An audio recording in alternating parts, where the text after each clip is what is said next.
Hey friend, welcome to my podcast, The Fit Soul. I'm your host, Amy Ramsey. In this podcast, we will be discussing soul-filled strategies to unleash your confidence, increase your energy, and all the things healthy lifestyle. If you're a Christian woman who is ready to reach your God-given potential, walk worthy of your calling with abundant joy and energy, girlfriend, you are in the right spot. I mean, you only have one life to live. You might as well maximize it. Buckle in, and thanks for listening. Hey, and welcome back to the podcast. My name is Amy Ramsey. I am your very energetic host. I am so glad that you're here with me today, and I love talking about goals and helping you achieve next level in your life. I'm a certified high performance coach, a Christian life coach, a personal trainer, and integrative nutrition health. I like all yada, yada, yada, all the things. And goals are something that I love to help my clients move forward in. And one of the things that I know about goals and New Year's resolution as we're into the second week of January is that we've already had Quitter's Day with New Year's resolutions. The second Friday, this is like a real thing, okay? The second Friday of the month is National Quitter's Day, which is kind of funny and kind of sad, but how many of us have made goals that we kind of forgot about and it was too hard and we didn't achieve them and we quit by the second week? Let me tell you, I already had a goal that I quit on. Now that's a different story as to why, because I've learned now there's actually a better way, and I want to share that with you today on the podcast. There's a better way to reach your goals. And I want to share that with you. All of it is going to matter. See, you can change your life with three things: your thoughts, your actions, and your habits.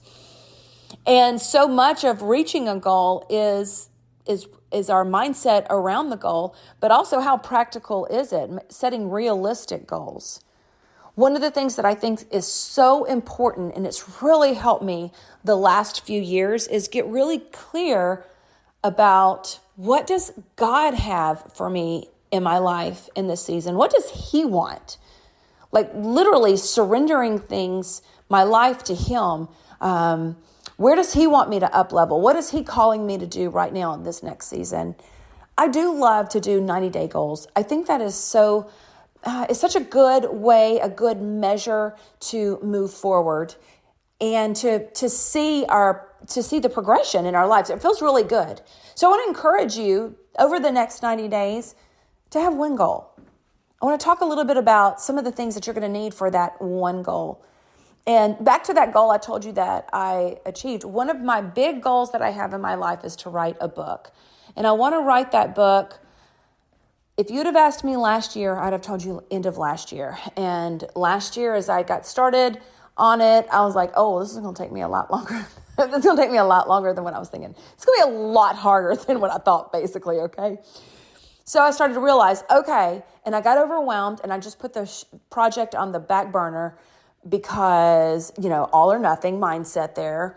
And when I write, I have to be in this headspace that's different. I can't just, let me go and try to hammer out a chapter here, or hammer out 3 pages here. I can't do that. I have to be all in, no distractions. And so that's kind of difficult to do, but I made it a goal to write for 30 minutes a day.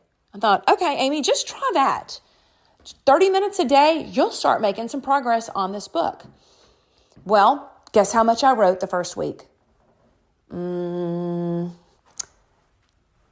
30-minute increments. Guess how many days I wrote for? I just asked this to my Walkworthy mentorship. We were on our monthly coaching call, and they were like, 1 day, 3 days, 4 days. I said, how many days did I write for 15 minutes? And here's the answer, was 0. I didn't write 1 day for 30 minutes. I got overwhelmed with that. I kept thinking I was going to do it, and it felt super overwhelming to stop and get on my computer and do that. It was not a good goal for me. I've learned in a lot of different books and studies and certifications that I had, but there is a great book about goals I want to recommend to you. It's John Acuff. And he says, all it takes is a goal. And he says, before you can get to a guaranteed goal, because most people jump from their comfort zone to the chaos zone. Think about your own behavior. How many times have you had this goal and you were in the comfort zone when you start your goal, right? Because a goal is supposed to stretch you out of your comfort zone. And then all of a sudden you were super overwhelmed. You're in the chaos zone and you just quit. Well, that's kind of what happened with me with this writing for 30 minutes a day. But I gave myself permission because he says start with a simple goal. He says to start with a goal for 7 days and see if you will do that goal. So after I assessed for 7 days that I didn't do that, that was not a good goal. So I regrouped on that goal, and now I'm trying a new one, which is to write for 1 hour a week. And that feels more attainable. That doesn't feel as overwhelming. So you'll have to check back and see how I'm doing on that. But I want to give you a few things that you're going to need to achieve a goal. And I want to give you some skills that you're going to need to get to the next level in whatever goal that you're trying to achieve. And you're going to have resilience. You're going to face obstacles. Anytime we're trying something new, we face obstacles. And so that resilience piece, to be able to know that the resistance is coming, but to keep moving forward anyway, is so important. Excuse me. Sometimes I think that we think that, things are going to be just easy. And if it's hard, then it's not good. If it's easy, it's good. If it's hard, it's bad. And that's just not true. I want to encourage you to embrace the suck, honor the hard. That is part of changing. That's part of transforming. That's part of going to the next level. And when we look at it and we expect it, we anticipate it, and then we can focus on that resilience piece. And remember to have according to positive psychology, to have that well-rounded, successful life, you need 3 things. You need resilience, a sense of purpose, and joy. Those 3 things. So this is so, so important. The next thing is you need self-awareness. You need awareness around where do you fall off? A heightened sense of awareness, particularly, especially if you've got a nutrition goal. If you're trying to up-level your nutrition or fitness, maybe in your health, you've got a goal. Where do you self-sabotage? Awareness around patterns of behavior is so powerful. It's such a powerful skill set for you to actually overcome it and move forward. Because oftentimes we sit and we overeat, not because we're hungry, but because we're completely stressed out. And we use food as a coping mechanism. So having awareness is an important piece. Having flexibility. Oh my gosh, life just happens. I had the greatest intentions last week of getting back to a regular schedule, back to the normal grind, if you will. And I was looking forward to that rhythm and routine.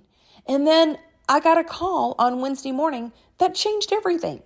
I got a call, and within a few hours, I had packed bags and I was out of town for the rest of the week.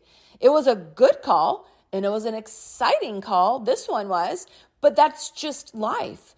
We have to have that sense of flexibility in our lives. So whenever we get the call or the kids need us or we get sick or something shifts and changes or the car breaks down or somebody needs us and that becomes more important than what's on our priority list, I'm just saying, have that sense of flexibility. And how can you work this new goal around whatever else is going on in your life? Because if you get too rigid, what happens for so many of us, we go back to that all or nothing mentality. And then what do? You can't do it all and do it well and do it perfectly. So then you quit. Then I'm not going to do anything at all. And it sounds ridiculous to say it, but how often do we actually do that? So just keep that flexibility. All right. Number 4, have patience. It just takes time to change. And we want, in this instant society and this instant culture, we want that change right away. So just be patient with yourself. Be patient with the process. I know I'm not a patient person either, but be patient. And then the last thing that you really need a skill set to develop is focus. Being very focused on what you're moving forward in. So instead of having a list of 10 goals that you're working on, I want to encourage you to get one, hone in on one thing that you can move forward in. And here's a couple of questions that I want to just get you to thinking about to give you some clarity around how to move forward and what to move forward in, is thinking through, where do you feel most certain in your life right now? Where do you have the most clarity in your life right now? And what areas are you feeling uncertain? Do you lack clarity? What do you value most in your life right now? And what you value most in your life right now, is that receiving the proper amount of time? Or is it being taken away maybe with distractions? Do you feel clear about who you are and what's important to you right now in this season of your life? Do you feel like you're living in alignment, that you are actually living in congruence with the best of who you are? In those places that you feel out of alignment with your values and the things that matter most to you, what are some things that you need to stop doing in your life? Where are the distractions coming from? How can you get clearer around where you want to be and remove the distractions so you can get to what it is that you want to do? What is that goal you want to achieve? What is God calling you to do? A couple of things that really help is to really focus on the person you're becoming.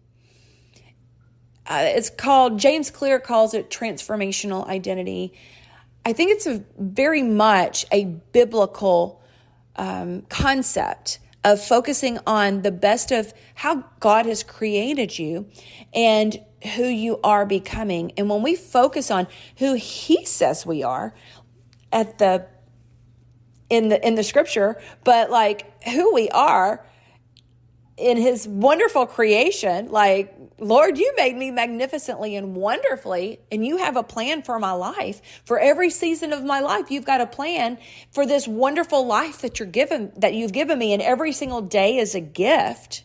And I want to show up fully alive. I want to show up vibrant. I want to show up in congruence with the best of who I am. And I know you do too. There was a time in my life I was so stuck. There was a time in my life where I actually didn't believe what I just said. I didn't really think about it. It wasn't like, oh my gosh, I'm not really created for anything. I honestly thought I lived in such shame that I didn't think that God could use someone like me. I've shared my story before. I was suffocating in shame, and I just felt like I needed to, still be a good person, and that was the best that I could do. But anything that would be extraordinary or really great, I just decided I was disqualified. I literally disqualified myself from anything because I had done XYZ. That was my belief system. It was a core belief. It's a broken belief. It's a ridiculous belief. Now I look back and it makes me sad. But anytime I share that part of my story, I always have women come out of the woodworks and they tell me the same thing, that they feel the same thing. And gosh, I hate the enemy who seeks to kill, steal, and destroy. Jesus is saying, I've got this abundant life for you. I've come to give you life and life to the full. But the enemy will stop at nothing so that we will cower and shrink down and never be fully the best versions of ourselves. I love the scripture. I think it's Psalm 91:1, where God says, abide in the shadow of the Most High. Abiding in the shadow of the Most High. My mentor and friend, Marshawn Evans Daniels, talked about most of us abide in the shadow of the outdated versions of ourselves. And wow, that really hit me powerfully, because that's what I did for so long. But that's why I'm here. I want to help you walk worthy. I want to shortcut that mistake for you. If you're there, if you're stuck, I want you to get unstuck. And that's really focusing on who God says that you are right now. It's an amazing person. It's an amazing woman, because what he has for you, he has a plan for your life, and his plan is good. We serve a good God. And when we focus and believe in the goodness of God for us and for our lives, and we know that he has a plan for us, and that we get to be part of his kingdom here on this earth, and the brighter, more vibrant we shine his glory in our lives. It is such a dark world that we get to take our light and shine it into the dark places. We get to go and help shift the atmosphere. I mean, it's a pretty big deal. So you taking this seriously, and you focusing on who is it that God is calling you to be at your highest self. I want to give you a little assignment, a little exercise to do. And it's to focus on and start practicing who you are becoming. And this is a way, I want you to think, I'm going to give you a question. I want you to think about a word that will define the best of who you are, that will guide you, an aspirational word that will guide you in your personal life. It'll guide your thoughts. It will guide your actions. What is a word that will guide you? What is a word that will define how you will engage and how you will treat others who you meet in your family and to complete strangers? How do you want to treat them? Write that word down. And then I want you to think about a success word, a success marker, a word that will remind you of what made you successful and now will make you even more successful. So what is that? I would love to hear what your 3 words are. Mine is joyful, focused, and faithful. What are your words? I want to encourage you to take whatever your 3 words are here, the best of who you are, the best of where you want to be. Give yourself focus. And I want you to put those words in your phone. You can actually go to the alarms on your phone and set an alarm. I have mine set for several times a day. It comes on, and I put even a few cute little emojis with it. And so it comes on, and I get to reset my intention every single day, several times a day. So I get to practice. Becoming her. So who are you becoming? Anyway, that's what I wanted to share with you today.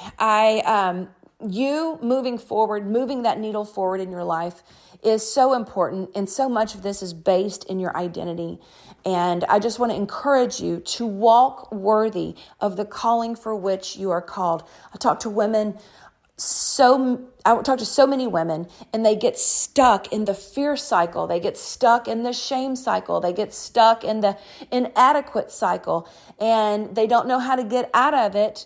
And then they feel frustrated, and it's this vicious cycle. And I just want to share with you, God has more for you. And I would love to invite you. I've got a free Mastering Your Midlife guide, and I've got all sorts of tools and such on that. So that's in the show notes of this podcast. Go grab that. Also, if you're listening to this and you're like, oh my gosh, I really need some help getting unstuck or moving the needle forward, I am I do one-on-one coaching. I'm actually taking some clients right now. I also do business coaching and can help get you moving forward. If you've never worked with a coach before, I want to tell you that really started to change my life. I mean, get the help that you need. I have gone to counseling, I've gone to therapy, and I've had coaches who have called me higher and helped me move that needle faster and faster.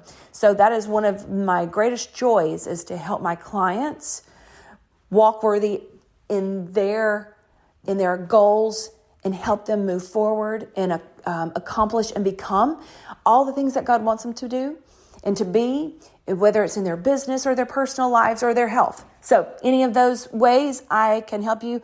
I will put my discovery link here in the show notes as well, and you can actually schedule a full hour-long free strategy session with me. We'll see if we're a good fit for each other. All right, my friend, thank you so much for tuning in this week, and I'll see you back next week. Now, next week, I have got the next few weeks, some really incredible interviews coming up. You're not going to want to miss it. You're going to want to tune in, believe you me. All right, I hope you have an amazing day. Please share this podcast. And if you found joy, if you enjoyed this, if you would go and give me a review, that is a huge deal in the podcast world. So if you would go give me a review, I'd be so appreciative. All right, friend, have a great rest of your day. Girlfriend, thank you so much for listening to the podcast. I'm so honored you come back every week and that you share the Fit Soul podcast with your friends and family. Every time you share my podcast on Instagram or Facebook, I do a little happy dance. Make sure you subscribe to the Fit Soul podcast where you'll never miss an episode. You can go to Podcast, Apple, Stitcher, and Spotify and subscribe so you'll never miss an episode release. And just know, I truly love bringing you excellent content and great guests to provide you motivation and faith inspiration to help you walk worthy. And one of the ways you can help me is to go and leave the Fit Soul podcast a review. If you have just a moment, would you please go over and leave a review for the Fit Soul podcast? Thank you again. I love you. And here is your reminder. You are worthy. Until next time. Bye-bye.